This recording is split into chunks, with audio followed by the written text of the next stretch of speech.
Hi everyone and welcome, this is the Apostate Prophet. Sometimes I really think there is something wrong with Western people and what they have become. A Christian person could say something like, I believe that a marriage is between a man and a woman, and already many people completely lose their minds. In America, people lost it because a Christian baker didn't want to bake a cake for a gay wedding. Yet, when a Muslim suggests that homosexuals should be executed in the most horrible ways, people seem to just ignore that. Maybe because it's Islam and you don't want to be Islamophobic now, do you? Daniel Hakikachu is a relatively popular Muslim apologist in America who has a very traditionalist Islamic perspective, and he's not shy from sharing his terrible ideas very openly and directly. Don't get me wrong, he doesn't have very exceptionally extreme beliefs. He's simply honest about them. Recently, Daniel shared this joke on Twitter. Oh man, I missed the International Day Against Homophobia. The best way to celebrate such a beautiful, momentous, important day is the Muslim way. Recreational base jumping. At first glance, this sounds like a very edgy joke. But Daniel Hakikachu here and his little Islamic pawns are not just trying to provoke people by being humorous. Their humor actually reflects what they believe in. For all those who somehow still don't know, homosexual intercourse is punishable by death in Islam. Daniel Hakikachu here is referencing the Islamic punishment to execute gay people by throwing them off a high place and making their punishment a spectacle for people, so that they are scared and don't do the same. Because Allah is the most merciful, most kind. He goes on enjoying the idea of executing people by adding, nothing shows solidarity for LGBT like extreme sports. Since I am aware that he's not just joking, but packing something very terrible as a joke in order to get away with it, all I wanted to say was, you're an evil piece of shit. Whereupon he replied to me saying, don't feel left out, Apostate Ridvan. We have special activities to celebrate International Apostate Day too. And his little fans found that very funny. He's referencing the killing of apostates like me under Islam, a law that has always existed in Islam and which is still theoretically or practically, legally or socially in place in many Muslim countries. Mr. Pikachu here believes that me and others like me deserve to be put to death simply for leaving Islam and being public about it. Because by his Islamic logic, sanctioned by the very holy Prophet Muhammad, people like me put other people's eternal afterlives in danger, which is worse than temporary life, which means we can just be executed. If me and Ali were apostates and it was discovered that we're apostates, what would happen to us? You'd be detained. You'd have 3 days to change your mind. If you didn't do that, then it would be capital punishment. But you're advertising, you're speaking about leaving the religion, and that threatens everyone's afterlife. If you think it through, it does make sense.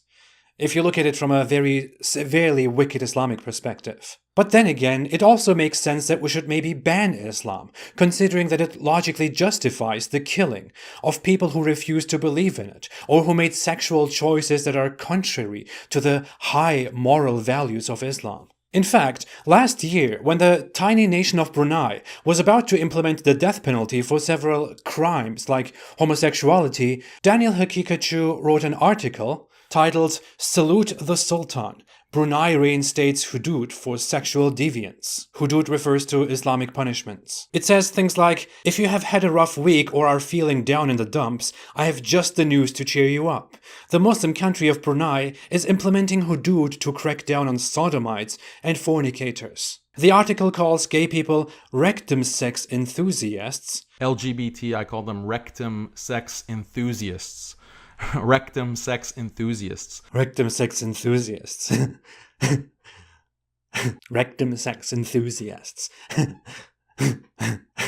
He ends his article sarcastically telling fellow Muslims to visit Brunei and attend a public caning there to see Islamic justice in action, and laughs about the outrage by Western people and media. The article could even be mistaken as satire. It sounds unreal. It is not. He seriously justified it and explained before and after that he stands by Islam's traditional rulings. And he seriously means what he says. There is something I find very disgusting here. If Western people do very mild things, like talk about the serious problem of grooming gangs, talk about immigration, talk about Islam, They may be permanently banned from platforms like Twitter or Facebook, or be censored on YouTube. Yet if someone named Daniel Hakikacu, who is the wrong kind of Daniel, who is an American Islamist with Persian origins, advocates for the killing of people, for their beliefs and sexualities, no one cares. In fact, he shared his article, which applauded Brunei and called for the Muslim world to follow suit, on social media. And all that happened was that his post was deleted on Facebook, and he got a meager 7-day suspension from Facebook. I was really shocked that I was banned for 7 days for posting this. That's extremely authoritarian and controlling and tyrannical. Imagine that. Islamist Pikachu here advocates for the elimination of free speech and the execution of blasphemers, homosexuals, and apostates, but he finds a 7-day suspension on Facebook tyrannical. Tyrannical. There are a lot of problems with this guy. In a lengthy paper, he explained how the death penalty and the labeling of homosexuals only applies to people who commit, not merely feel homosexual behavior, which of course makes everything much better. In one instance, he complains about the Western dramatization of child marriage in Islamic society and mentions how Western teenagers are sexually active, which he finds worse. He's talking about 14-year-olds who have sex with 14-year-olds and comparing that to 13-year-olds who get married to 30-year-old men. He expressed happiness upon the arrest of an Egyptian atheist, and much more. In short, he wants the world to follow authoritarian, tyrannical Islam, which is just Islam. I don't have a problem with imposing a system on people. I don't have a problem with it. And I think that, yes, Islamic law should be imposed. Everyone should aspire to that. All nations should aspire to that. By his standards, we wouldn't even have the right to object to that, because free speech doesn't exist in his ideal world. It is detrimental to society and must be punished. That always makes me think, isn't it kind of a strange paradox? The irony is that we are giving people who are against freedom the freedom to say that they are against freedom, to advocate for the removal of freedom, because we are for freedom. What caught my attention is that as I was looking through Daniel Hakikacu's history is that a certain Muslim convert and researcher known as Justin Parrott once commented this on Daniel's post after Daniel shared a conservative media report about himself. This is why many scholars have told you privately and publicly to tone it down and stop using inflammatory language. You literally handed an anti-Muslim outlet free propaganda to use against our community. Allah Mustaan. Which means Allah is our helper. Justin Parrott tells him that Muslim scholars have told him before to tone it down because they don't want Daniel Hakikacu to endanger the Muslim community by being very open about his Islamic beliefs. Justin Parrott is also a researcher at the Yaqeen Institute, an Islamic institute in America, which sugarcoats its articles and messages and uses current issues in order to spread Islamic propaganda in America. The institute nevertheless sticks to common Islamic teachings, such as the justification of Muhammad's child marriage, death penalties for apostasy and homosexuality under an Islamic state, the justification and defense of Islamic slavery, and more. And now, guess what? The founder and president of the Yaqeen Institute is Omar Suleiman, who was invited by the Democrats to the US House of Representatives for the opening prayer on May 9, 2019. Which the Yaqeen Institute posted on its YouTube channel. Dear Democrats.